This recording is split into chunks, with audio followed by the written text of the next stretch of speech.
Let me please now welcome Rich Karlgaard, the publisher of Forbes, and also notably, the founder of the Churchill Club. And also, Michael Malone, veteran of Silicon Valley. And so this duet will discuss duets.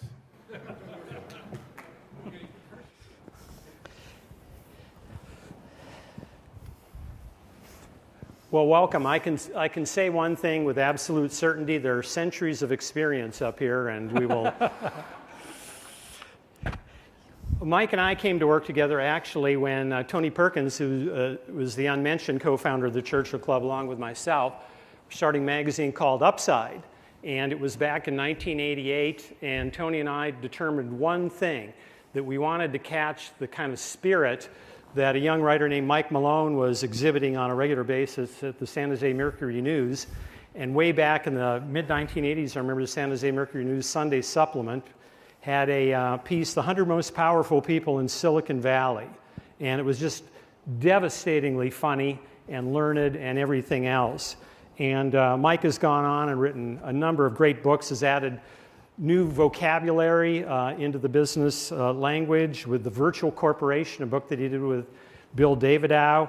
He's written the definitive book on Hewlett-Packard called Bill and Dave. He originally came to fame with a book called The Big Score. And he has two out in the last couple months.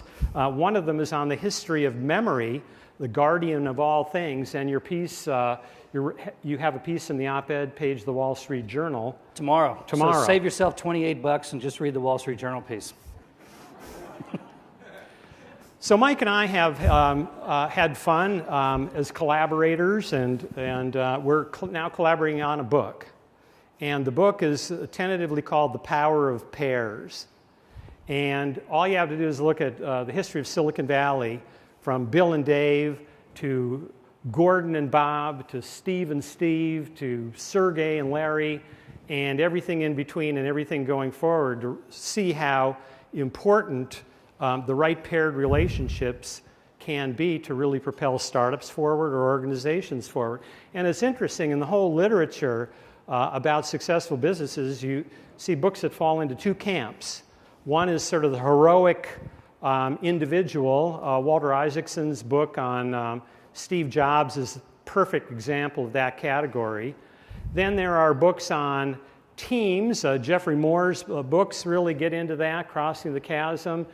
Jim Collins and others really touch on that. But the phenomenon of pairs, there are only two books out there, and they're both great contributions. One is by Michael Eisner, but it doesn't really have a lot of Silicon Valley relevancy. And then our own Avery Lyford is a contributor to a book called Blueprint to a Billion, which had a chapter on leadership pairs, looking at companies that had an effect of Mr. Inside and Mr. Outside. So anyway, Mike and I are at work, and do you want to add to that? And then yeah, we were sort of astonished. Rich and I were sitting down at whatever the Sun Deck is called this month, and we got talking about entrepreneurship.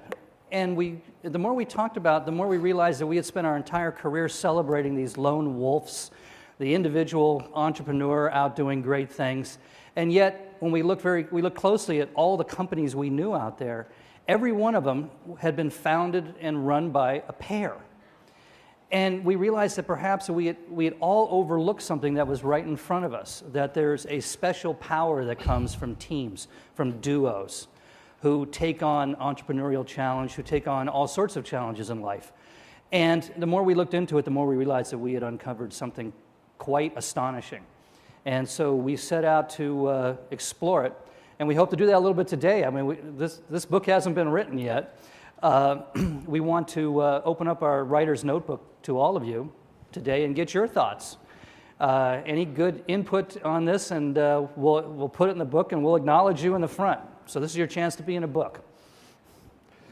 One of the things we discovered is it's been a theory of ours. The other thing Mike and I had in common is that after Upside magazine, Steve Forbes hired me to start a technology magazine for Forbes called Forbes ASAP, and I edited that for 6 years, and then my successor was Mike. And the interesting thing about a magazine on the future and about technology that only came out 6 times a year is how do you cover something so fast moving when you're only coming out 6 times a year? And so the object of the magazine was to really step back and look at the patterns. And I remember one of the early pieces by Tom Peters in Forbes ASAP was that as business begins to move faster and faster, as the tools of business, microprocessing power, storage, bandwidth, as they all evolve in the direction of infinite and free, they never become quite infinite and quite free, but they have steadily moved in that direction as long as we can remember. As it moves more and more in that direction, then the deciding and decisive factor for businesses will be creativity. And therefore, he said, businesses should look to Hollywood and the music industry and for inspiration. And he said, and this is in the mid-90s, he said, name a corporation that was founded 18 months ago and already has $500 million in revenue. These are $1990. And it was the latest Rolling Stones tour. So he said, this will be the future of business. And when you look at the creative arts, you furthermore see the power of pairs, particularly in popular music going all the way back to Broadway, certainly with rock and roll music, Lennon and McCartney, Jagger and Richards, and on and on. So why would you, you've written the definitive book on Hewlett-Packard. You're writing, as much as you want to talk about it, the definitive book on Intel. Yeah.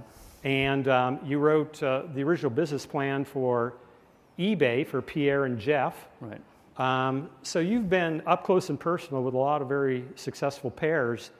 Yeah, it's kind of from embarrassing because I had these pairs in front of me my entire career, and I never really noticed that they were pairs. I was locked into that notion of the great individual entrepreneur. But yeah, I can remember Pierre and Jeff sitting at a table with a case of Jolt Cola. That was the beginning of eBay. Tom Siebel and Pat House with Siebel Systems. They were wearing designer clothes, sitting at Army surplus desks. I was in meetings with Hewlett and Packard and listened to them finish each other's sentences, basically the ultimate pair. And then I saw a case of a pair that was incomplete, and that was Noyce and Moore. You have 2 great men, but between them, I don't think they could have run Intel. They needed the third character. They needed Andy in there. So in a sense, Noyce and Moore were one side, and Andy was the other. And it's been true all the way through. I've been covering this valley for 30 years. I grew up here. The more I look at it, the more I realize they're all pairs. You know, what strikes me is that in the case of Steve Jobs, and I think that Walter Isaacson's book, which was so great and so thorough and so honest and brave, hinted at things that maybe could have been teased out more. And that was that Steve Jobs, throughout his career, was exceptionally good at pairing up with the right person at the right time. Absolutely. Whether it was Steve Wozniak in the very beginning or at the very end with Tim Cook to run the company and to create really the greatest creation of all, which is the modern Apple. Right. And with Johnny Ive to make sure that those Apple products always had the soul of Apple in them. Absolutely. And I was actually there at the beginning of Apple because I saw Woz and Jobs and Fernandez, who was sort of a third party, disappeared, buying the original parts for the Apple I at Owen Wetzel's hobby shop in Westmore Village in Sunnyvale. If you ever want to go there, there's no shrine there yet, but it's at the corner of Fremont and Mary in the Westmore Shopping Center. It's the Hallmark shop now, but that's where they used to go to buy all the parts. And I can remember very vividly that Steve was standing in the background while Woz was buying all the wires and the alligator clips and everything else. And I can remember the very first days of Apple up on Bub Road. You would go into Steve's office and he would have posters and books of philosophy. And you walk down the hall and there was Wozniak, and he was a little gnome buried in piles and piles of electronic test equipment. To the point he was so immersed in the technology. I walked in once, and each time he turned on the Apple I, he had to rebuild the compiler. and he would talk back and forth to the computer. I mean, stuff would come up on the screen, he'd say something, and the computer would put something up, and it was as if he was literally talking in assembly code to the Apple I. And so the difference was really obvious. Who was Mr. Outside, who was Mr. Big Thinker, Philosophy, Marketer, and who was the guy that was actually building the damn thing. And Jobs was very brilliant at finding just the right person all the way along to be that other person. They never got much credit, because that was Steve's job, but there was always somebody there.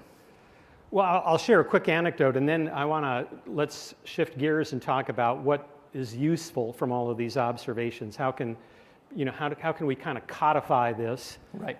In a way that people can say, that's the lesson I want to follow, or that's the lesson I want to follow, and so forth. But the quick anecdote is that in May, I was on a flight from San Francisco to Orlando, and sitting across the aisle, a couple seats away, was a late middle-aged guy with a big backpack, and the entire flight, except when we were below 10,000 feet, you're not able to have electronic equipment on. He was immersed in a Nintendo Game Boy the whole flight. We refused lunch, refused any ministrations from the attendants. It was all about the Game Boy. He passed unnoticed. Nobody seemed to know who he was, and it was Steve Wozniak. 60 years old, 61 years old, playing with a Game Boy. And what strikes you is that, and I think he wouldn't deny this, you know him fairly well, that he's a big kid. Yeah. And he was a big kid before he became Right. a pal and compatriot of Steve Jobs. He's been a big kid after. But for about a 5-year period, from 1975 to 1980, he was the most productive engineer in computing in the world. He was the Mozart of computing. Now, what was it about this relationship, you think, with Steve Jobs that turned him from a big, overgrown kid into a genius? There was a wonderful complementary match of their personalities. Not always good. I mean, Wozniak was trusting and naive. I always called him the Candide of Silicon Valley. And Steve was brilliant, visionary, and manipulative as hell. And he knew how to manipulate Woz to do great things. No Steve Jobs, and Woz would just be getting his gold watch from Lockheed after 40 years of work. I mean, it's absolutely the case. They brought out the best in each other. And in many ways, I'm sure even Woz would say that Steve brought out the best in him. And being the ace of the base and radio-controlled planes, probably. Yes, yes. And the big ham radio whip on his car. Yeah. That would have been Woz. No question about it. Well, you and I have come up with a taxonomy that we're working on now because we want the book to be more than a sharing of anecdotes about great pairs, but really something that people can carry forward. And so we've worked on this, but at some point, maybe with 10 minutes to go, we'd love to start hearing your stories.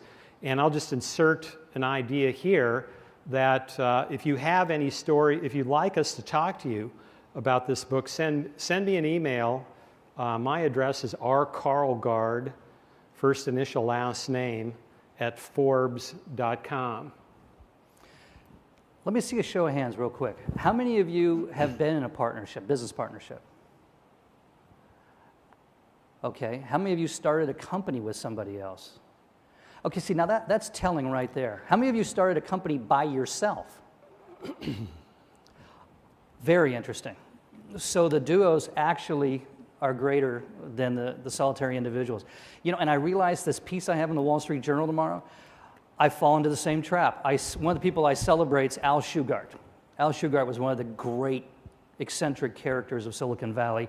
He basically invented the 5.25-inch floppy, then he invented the 5.25-inch hard drive. Remarkable character, and I'm giving him all the credit in there, and I don't mention that without Finance Connor, there would have really been no Al Shugart building Shugart Associates or Seagate.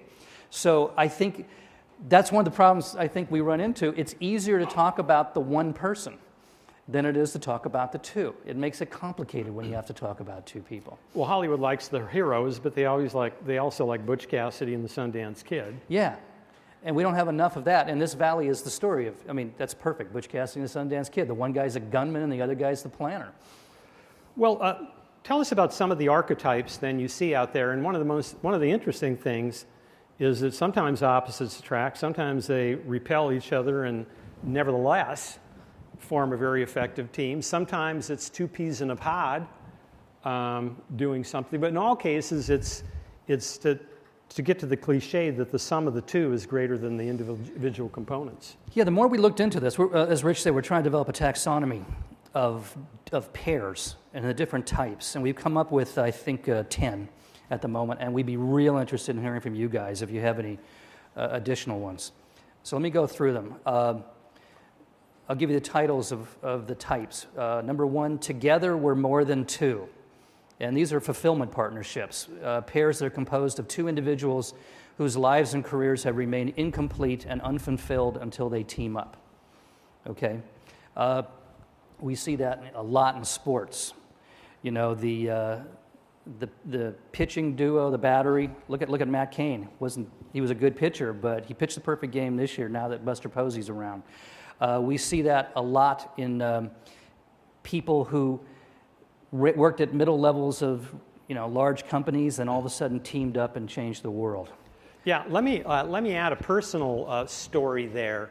That my best friend from high school just won the National High School Track and Field Coach of the Year, and he and I were on the same team, and he was a kid of just incredible courage and work ethic.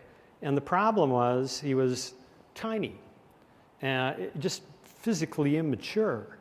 And he eventually grew into a normal person, but you see him in our team photos, and it looks like he's standing in a hole of about 6 inches, holding his pants in back. He's that small. And the coaches used to ridicule him. And he never forgot that. And he ended up physically maturing and going to college and becoming a pretty good, well, it was then NCAA Division II cross-country runner and miler, but he never forgot what it was like to be treated the way he was. And so he had this burning desire to be a coach, to lend a hand to the kinds of people that he once was. Maybe not the star of the team, but somebody who really had their heart into it. And then another coach, his co-coach, is somebody who was similarly felt that he was ruined by just purely stupid high school coaches, didn't know what they were doing. And he vowed that he would be the most learned coach. He would know everything about VO max, hematocrit, proper training and everything. And these two have combined to create this dynasty in high school track and field and cross country, and culminating one of them winning the National Child of the Year. But both had this burning desire created by the lack of fulfillment they had as young men in high school themselves. One who was the object of ridicule, and one who was the victim of stupid part-time coaches who lorded over, used their authority to impose their stupidity on them. Number 2, Yin and Yang. These can be described as complementary partnerships. Pairs typically found among salespeople, educators, law enforcement officers, and criminals. We noticed one of those is Lucky Luciano and Meyer Lansky. And creative fields such as advertising designers and copywriters, where two different skill sets to combine to produce a complete and competitive force. In other words, the two members of the duo they're standalone individuals. They would do just fine, but together, the complementary nature of their skills makes them immensely effective. Number 3 is counterweights. And as opposed to the previous one, which is complementary partnerships, these are supplementary partnerships. They deal with not with skill sets, but with personality types. And like this shy person and the showman, the coward and the hero, the technical genius with the natural leader. Jobs and Wozniak is a classic case of that.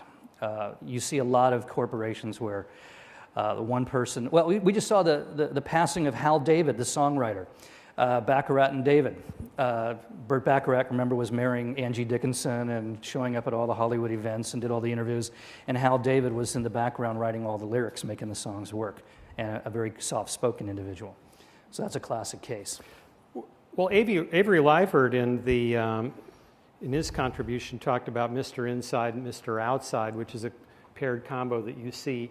And it's interesting that mirrors a lot of introvert-extrovert combinations that you naturally find. And there was a book out earlier this year, and I forget the name of the author, but she was a refugee from Wall Street. And the Wall Street culture just burned her out, even though she was quite successful at it. And she determined in her burnout phase that she was naturally introverted. Now, introverted doesn't mean that you're shy necessarily. It can correlate with that. It simply means that you draw more energy on your downtime, thinking and reading and running and solitary activities, than you do with your association with your fellows. And an extrovert is the opposite. An extrovert is energized by interactions. But that I think the surprise bestsellerdom of that book, which was not written as a business book, but is being embraced by business, it points to, I think, the latent power, the untapped power of introverts in an organization. A lot of times the introverts in an organization really can come out when they're paired with the right person. Next one, Castor and Pollux. And these are the perfect partnerships. The ideal teaming of individuals who are so much alike they can take over from each other's duties with barely a hitch. And oftentimes these are siblings or people who are mates. Classic siblings is Orville and Wilbur Wright. You can have spouses like Ray and Charles Eames. And you can have different people who just seem to match up perfectly. And Hewlett and Packard were pretty much that. And yet, there were notable distinctions too. Yes. One was friendly, one was imperious. Right. Look at Orville and Wilbur Wright. When they're working together, apparently they finished each other's sentences and they shared each other's thoughts, but they argued all the time. It's just that there's some sort of wonderful match that comes, and in that respect, they're equals. Number 5, I call this one This Magic Moment. And those magical partnerships where two people meet each other and like sparks fly. It's the equivalent of a love affair, but this has to do with career or the art or something. And you see that with like Lennon and McCartney, Huntley and Brinkley. You read the stories where they meet each other, and 20 minutes later they realize they're going to work with each other and they make a million plans and that sort of thing. We think great partnerships we imagine to be like that. I don't think that's necessarily true, but sometimes it really is. Number 6, call this one Remember the Force. And these are mentor partnerships. And that's where the two members are unequal. You can have typically an older veteran figure who serves as a mentor and advisor to a younger partner. And we got the title, obviously, from Star Wars, the relationship between Obi-Wan Kenobi and Luke Skywalker. You see a lot of that in, like, sports. The classic one is Stan Musial and Tim McCarver. Apparently, something about being a veteran in sports, conveying your skill set down to younger players is a critical part of that field. Yogi Berra served that role for, I think, 2 generations of pitchers for the Yankees. The next one is Chained Together by Success. And these are antagonistic partnerships. Sometimes you get along you work really, really well with somebody who you despise. And it can be for reasons of lifestyle, personality, stage of their career, but you just don't get along with each other. Oftentimes this occurs in entertainment. Gilbert and Sullivan were famously at each other's throats. Rodgers and Hart, Mike Love and Brian Wilson, Lewis and Martin. The list goes on and on forever. The wonderful thing about it is they tend to produce extraordinary things. The bad thing is it must be a living nightmare. It must be hell on earth to be trapped in a partnership with somebody you truly hate, and to get rich doing it and be celebrated for doing it. Number 8, lifeboats, and these are rescue partnerships. These are pairs whose teaming up is perhaps their last chance at career or personal survival. The most famous one in American history is Grant and Sherman. If you remember, Sherman said, he stood by me when I was crazy, and I'll stand by him when he's drunk. And you have a terrific story from Alcoholics Anonymous. Their founders, weren't they rescue partnerships? Yeah. Well, the two founders of Alcoholics Anonymous, one is Bill Wilson, Bill W., who really invented what we think of as modern equity analysis. And he invented this field in the 1920s. He simply because he was a drunk, I guess, and he couldn't stand working in an office, and he used to ride up and down the eastern seaboard on his motorcycle, and he found a number of big stock investors who would buy his reports. He would go to the bar, he would talk, he would get inside information on shipping rates and all of these things that were constituted intelligence that any equity analyst is going to do today. Of course, now comes the stock market crash of '29, and his drinking gets worse, and he's hospitalized several times, and he makes one big comeback in 1934. He tries to win a proxy battle for a tire company in Akron, Ohio, and it's going poorly, and he's got a couple of months of sobriety under him, and he hears this music at the bar, and he's drawn to the bar. And for some reason, instead of going to the bar, he turned to a telephone book, and he had this idea to call clergy in town to see if he just was desperate to talk to somebody else who had a problem with alcohol. And one thing led to another, and the other person was a broken down medical doctor who was on the verge of losing his practice. He was such a severe alcoholic. And that was the guy known as, his name is Bob Smith. So Bill and Bob were the founders. And so the founding of Alcoholics Anonymous is not when Bill got sober, it's when Bill got Bob sober.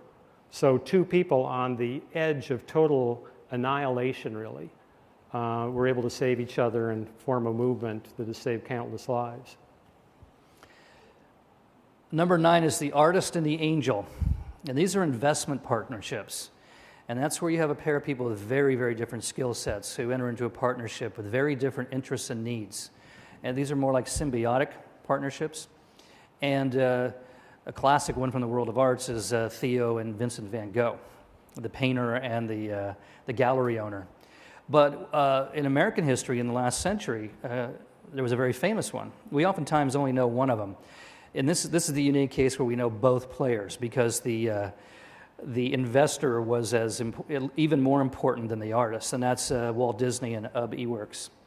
You don't have Disney Studios, you don't have Mickey Mouse, and you don't have Snow White without the two of them. Disney was the businessman with a touch of the visionary in terms of the art and big picture visionary, and Ub Iwerks was the man who ran the animation studios and the guys doing all the drawings. I want to, since we have a few minutes left, if you don't mind, I'd love to have you talk about this combination of pairs that led to the creation of Intel, that not just Bob Noyce and Gordon Moore, but Andy Grove too, and how at any given time, two of the three couldn't stand each other. Yeah. But talk about the dynamics there, because I think it's reflective of a lot of people's experience in organizations. Yeah, I'm digging into the story of Intel to write this magnum opus, and I was lucky to have known Bob Noyce real well before he died. I did the last interview with him. And I've known Gordon Moore for a very long time, and Andy and I have had a very antagonistic relationship for about 25 years. I wasn't allowed inside of Intel for about a decade because of Andy's ruling. What's interesting about the trio there is that you have this sort of Olympian character, Bob Noyce, very charismatic. You charge the machine gun nest if he asked you to. You have the great genius, which is Gordon Moore, the man who devised Moore's Law. He was the B team to the A team that invented the integrated circuit, and he made the final sign-off on the invention of the microprocessor. So Gordon is, the ultimate scientist in Silicon Valley history. And the two of them were top managers. Noyce was running the show at Fairchild Semiconductor, and when they were frustrated with dealing with the parent company, they decided to quit, and they spun off and they founded Intel. And with those two names, Jerry Sanders at AMD always said it took him 6 months to get the money for AMD, and it took Gordon and Bob 6 minutes. They only had to make one phone call to Art Rock, and it was done. However, if you look at the story of Intel, these were two complementary individuals, but they were incomplete as a CEO of a startup. They needed somebody who would grab people by the throat and shake them and pound the tables and burst into tears and embrace them afterwards and keep the company.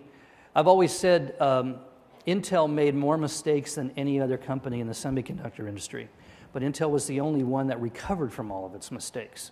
And that's because whenever Intel stumbled, Andy Grove ran over and grabbed the company by the collar, picked it up, kicked it in the ass, and said, keep going. And that's why Intel is the most important company in the world. Without Andy's presence, Intel would not have made it. But interestingly, I mean, I remember coming of age and coming of business age and hearing countless stories about how much Andy Grove and Bob Noyce couldn't stand each other, particularly Andy not being able to stand Bob Noyce. And talk about that and why it worked anyway, and what's your latest conversation with Andy Grove had to say about that? Yeah, well, there was a whole Oedipal element to Intel. I think Andy, understandably, was running the company, and every time Fortune magazine came out, or Business Week, or Forbes, there was Bob and Gordon on the cover, getting all the credit. And I think that got underneath Andy's skin a lot. And yet, I interviewed Andy just a few weeks ago for the book, and he said that the one thing that haunts him is he really misses Bob Noyce. Noyce died in '88, and it shocked the Valley. There's never been as shocking an event in the Valley. Even Steve Jobs' death didn't hit the Valley as hard as Noyce's death. And you would think after all of their years of battling and everything else, it'd be a different feeling. But Andy really, over the years, he began to appreciate the balance between the two of them and the three of them that made it all happen. And he told me he really, really misses not being able to talk to Noyce. Well, we have one more. Real quick. We're out of time. Karen's giving us the hook. If you can do it in 30 seconds here. The distant God. And these are idolatory partnerships. These are the most unusual ones. It's the ultimate extreme where one partner is long dead and probably never met the living partner in person. And these are where you find some heroic figure from the past, someone you really admire, and to the point that you've internalized them, that they're answering your questions in your head.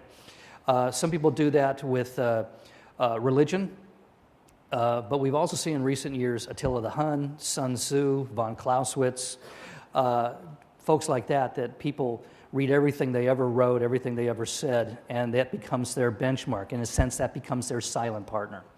So that's all 10.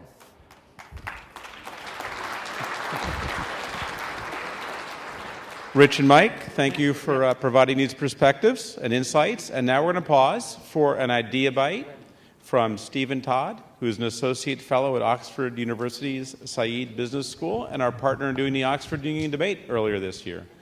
Thanks a lot. A quick soundbite on leadership and change. Creating and sharing stories are two of the most powerful things that leaders can do to enable change. Two quick examples, one big, one small. I joined HP Labs in the mid-'80s when they first set up in Bristol. And we grew from nothing to 350 scientific staff in about 18 months. But after a few months of being there, HP announced a worldwide 5% pay cut, which was the most positive experience in my working life, and all the other people were there, because of the way HP did it, including such subtle things as everybody got a 5% pay cut, all managers above a certain grade got 10%. And that reinforced all of the values of the organization as to why we joined. The second small example is about Don Hammond. Don Hammond was an amazing HP veteran, successful entrepreneur in his own right, who came out of retirement as a favor to Bill and Dave to get the culture of HP Labs in Bristol right. And I remember Don Hammond on his hands and knees clearing up coffee spills in the coffee area because it was his place, and that's what we did in our home. Over the last 25 years, I've shared those stories countless times with people in trying to explain how I believe leadership and change should run. What stories do people tell about how you lead change? And what stories will they be telling about how you lead change in 25 years' time? Thank you very much.